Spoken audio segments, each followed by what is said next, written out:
Atanasio Segovia, mi hermano y director de Familia Soma. Bienvenidos. Gracias.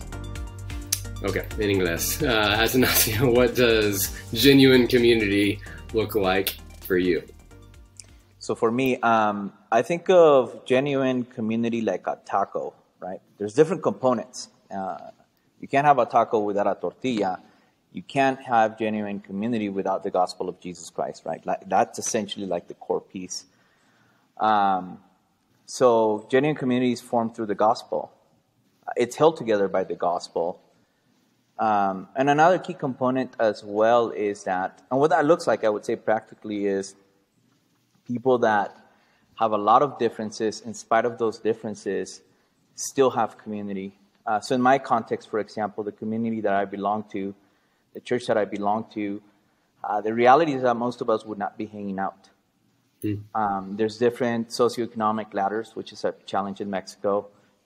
There's different skin tones, which is another challenge in Mexico, the way not just races, but skin tones interact. That's a big problem down here.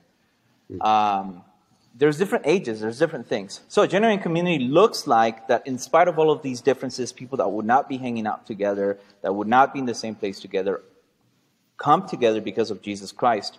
It's motivated by the love of the Father, right? We're able to love one another because the Father loved us first.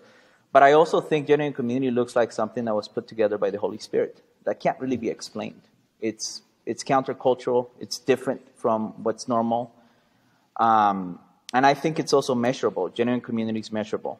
Like, how well are we following all of the one another verses in the New Testament?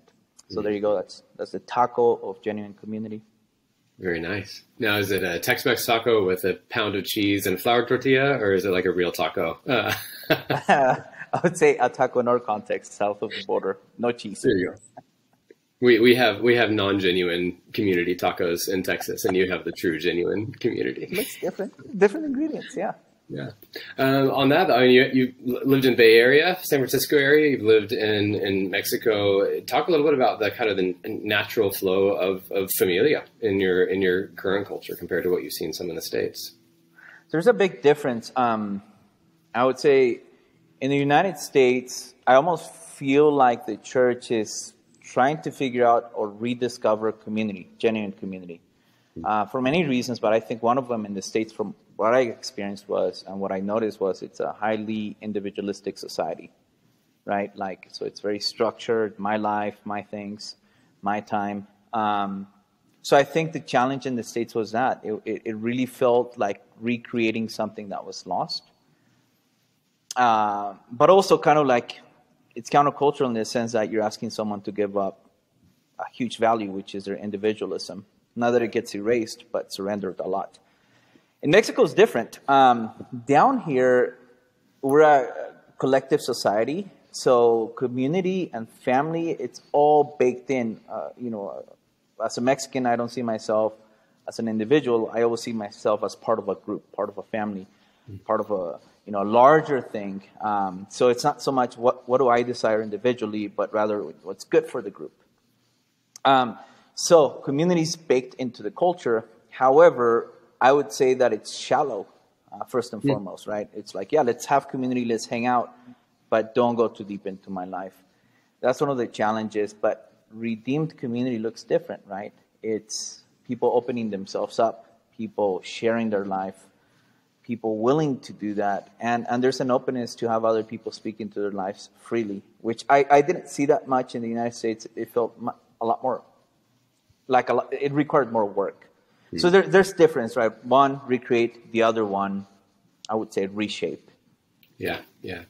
And what's interesting is that both need both have a starting point that, I mean, like we said in the subtitle, is moving from facade to family. And so even though there's different starting points, what I hear you saying is there's both, in both cultures, there's nuance that block genuine community from truly being genuine community.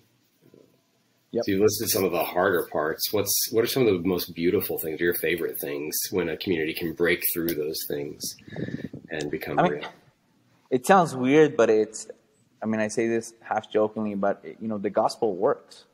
When you're seeing lives transformed, and people, it's almost like drawing out what Christ has already put inside of us. I think it's taken out already what's in there. I don't think you can actually become fully who you are without Christian community, genuine community. We need each other. We need the different giftings. We need the different perspectives. But what's beautiful is then being able to see like a brother and sister, or, you know, myself included, be transformed by the gospel in community. That for me, I haven't really experienced that much. I've been able to experience it a lot more recently, but also being able to see people just maturing and growing. And I would measure that by transparency, right? When you have genuine community, people are willing to open themselves up, knowing that they're not going to be shamed, they're not going to be hurt, but rather they're going to be loved, edified, and transformed. So anyways, that's my favorite part of it. Yeah, yeah.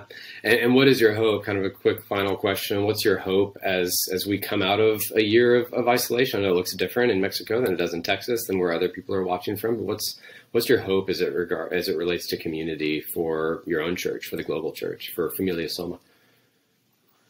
I'm hoping that we learned. I'm hoping that we learned to see more like the organic part of the church. I would argue that it was more like the structural part of the church that was shaken, and a lot of things probably needed to be shaken. So my hope is that we don't come back the same, rebuilding what was there, the focus on programs and events and things like that. But my hope is that we learn that one of the most beautiful gifts we have through the gospel is that we're saved, individually, but we're placed into a group, into a family. So my hope is that we come out of this, my local church, Familia Soma, the global church, valuing community a lot more. Yeah. My hope as well. Thank you so much for lending a story to the book. I'm excited for folks to get to read that. Thank you for your friendship, your perseverance and persistence, for your continued work in discipleship and church planting across Latin America. Love you, brother. Thanks for joining me. Thanks for the opportunity, Tom.